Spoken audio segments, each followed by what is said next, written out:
ఓం శ్రీగురుభ్యో నమః. హరి ఓం అఘోరేభ్యో తఘోరేభ్యో ఘోరఘోరతరేభ్యః సర్వేభ్యో సర్వసర్వేభ్యో నమస్తే అస్తూర్ధ్రరూపేభ్యః సర్వం పరమేశ్వరార్పణమస్తు. అందరికీ కూడా వచ్చేటువంటి జూన్ నెలలో జరిగేటువంటి కాలమాన పరిస్థితుల ప్రకారంగా తీసుకోవలసిన జాగ్రత్తలు ఏమిటి, ఏ రాశివారు ఏ మంత్రాన్ని అయితే పఠిస్తే మీ ప్రమాదాలు కానీ లేదా ఆర్థిక సమస్య జూన్ నెలలో కొంచెం మెరుగుపడటం కానీ ఆరోగ్యమైనటువంటి వ్యవస్థ స్థితి అన్నీ కూడా సమతుల్యంగా ఉండడం అనేటువంటి విషయాన్ని మీకు యథాశక్తానుసారం ఈశ్వర అనుగ్రహ ప్రకారంగా వివరించడం జరుగుతుంది. ఇందులో కేవలము జూన్ నెల మాత్రమే మీకు రెమెడీలు అనేటువంటివి చెప్పడం జరుగుతుంది. ఏ రాశివారు ఏ దేవతారాధన చేయాలి, ఏ పుష్పాలతో పూజ చేయాలి, ఏ బీజాక్షరాన్ని పఠిస్తే గనక వారి కోరికలు తీరుతాయి అనేటువంటి విషయాన్ని అంతటినీ కూడా వివరణగా చక్కగా ఏ రాశికి వారికి విడివిడిగా చెప్పడం జరుగుతుంది.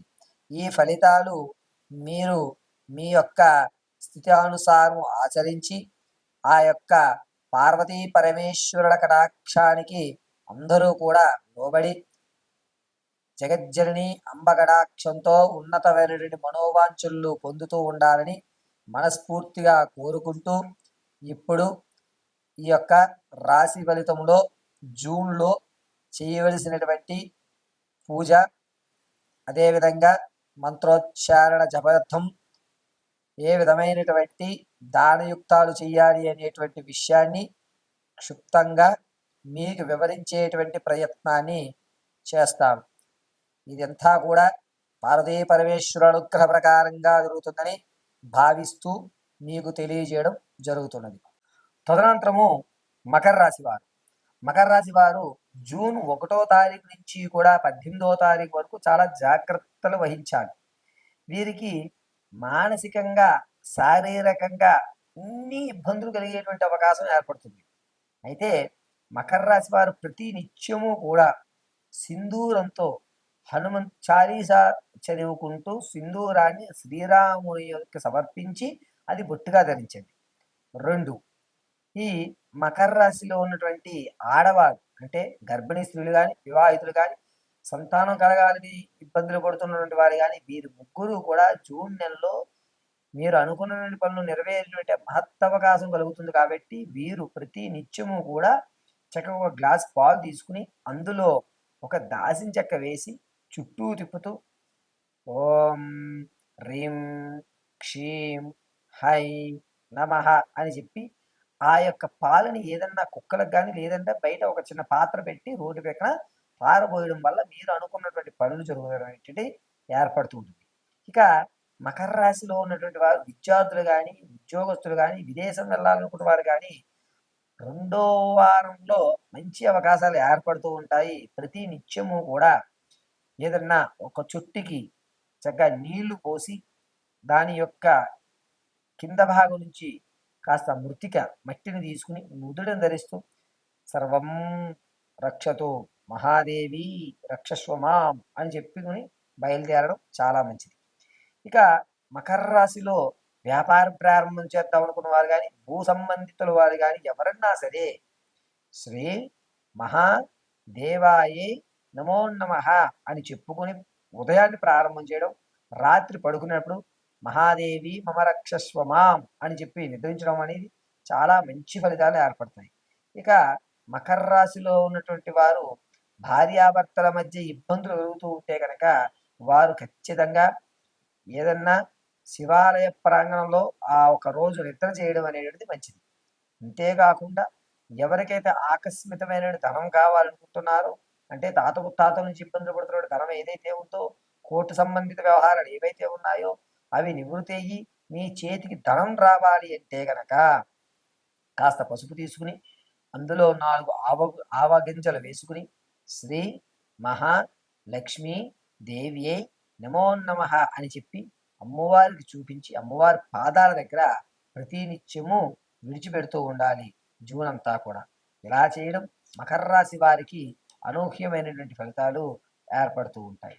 అలాగే మకరంలో ఉన్నటువంటి వారు ఎవరన్నా సరే ఉన్నతమైన స్థితిగతులు పొందాలి అంటే కనుక పరమశివ ఆరాధన చేయడం మంచిది. ఇప్పుడు మీకు వివరించినవన్నీ కూడా ఆ ఆ రాశి వారికి ప్రమాదాలు కానీ లేదా అనుకున్నటువంటి వాతావరణం ఏర్పడము, ధనం రావడము, వచ్చిన ధనాన్ని నిలకడగా ఉపయోగించుకోవడానికి ఉపయోగించేటువంటి మంత్రం వరకే. ఇది కేవలము అమ్మవారి అనుగ్రహంతో పంచాంగకర్తల యొక్క నిర్ణయంతో నా మేధా సంపత్తి ఉపయోగించి మీకు తెలియజేయడం జరిగింది.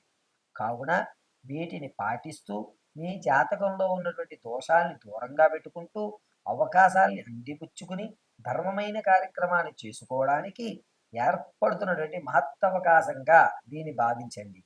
ప్రతి నెల కూడా స్థితి గతి రెండూ మారుతూ ఉండడం వల్ల ప్రతి నెల కూడా మీకు ఏ రెమెడీ అంటే ఏ మంత్రం చదివితే ఏ ఫలితం వస్తుంది, ఎందుకని ఈ మంత్రాన్ని మనం ఇప్పుడు ఎందుకు చదువుకోవాలి, ఎక్కడ మనం తక్కువ ఖర్చుతో అయ్యేటువంటి రెమెడీలు అంటే యజ్ఞ యాగాది వ్రతాలు హోమాలు కాకుండా తక్కువగా అంటే గ్రాసం ఎవరికి ఆవుకు కానీ లేదా మేకలకు కానీ చీమలకు కానీ చేపలకు కానీ మొక్కలకు కానీ ఏ విధమైనటువంటి దానం చేయడం వల్ల ఏ ఫలితాలు మనం అంతుపుచ్చుకుంటాము అనేటువంటి విషయాన్ని ఇదే విధంగా చక్కగా క్షుణ్ణంగా మీ అందరికి కూడా వివరించిస్తాను.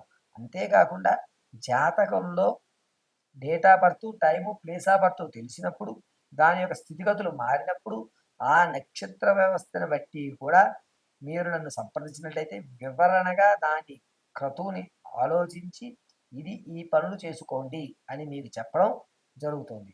అది పరిపూర్ణమైనటువంటి జాతక పరిశీలన అంటారు. ఇది కేవలము నామాది స్థితి అనుసరించి చెప్పేటువంటి జాతకం మాత్రమే. దీన్ని ఎవరూ కూడా తప్పు పట్టుకోవద్దు. Date of birth time place of birth నక్షత్రాలు అన్నీ తెలిసిన వారు ఖచ్చితంగా మీ స్థితిలన్నీ పరిపూర్తిగా తెలుసుకుని పొందాలని మనస్ఫూర్తిగా కోరుకుంటూ నాకు తెలిసినటువంటి విద్యని మీ ముందు తెలియజేయడం జరిగింది. పరమేశ్వరార్పణమస్తు.